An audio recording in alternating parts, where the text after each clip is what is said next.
Kantor Kontras diduga mendapatkan teror pada Minggu dini hari tadi. Teror terjadi tak lama setelah aktivis mereka menggeruduk rapat pembahasan RUU TNI yang berlangsung tertutup di hotel mewah. Kantor Kontras di Jalan Keramat 2 Kuitang, Jakarta Pusat disambangi 3 orang tidak dikenal pada dini hari tadi.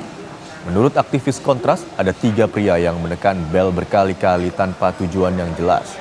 Andri Yudus, Ketua Divisi Hukum Kontras dalam perbincangan di Sapa Indonesia akhir pekan, meyakini kedatangan 3 orang asing itu adalah bentuk teror terhadap Kontras.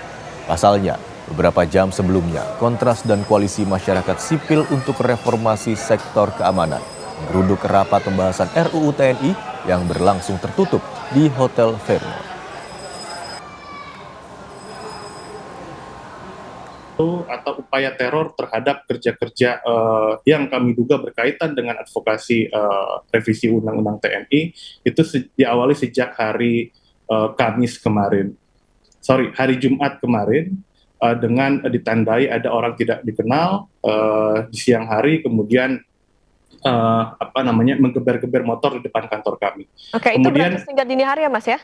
Kemudian, betul Mbak, hingga besoknya kantor kami didatangi oleh 3 orang yang mengaku-ngaku sebagai media ingin bertemu, tapi kemudian tidak menjelaskan dari mana dan apa nama medianya, dan 3 orang tidak dikenal tersebut datang pada tengah malam, yang menurut kami ini tidak tidak patut begitu ya, dan tidak melakukan janjian terlebih dahulu terhadap kami. Selain itu juga kami ditelepon oleh nomor tidak dikenal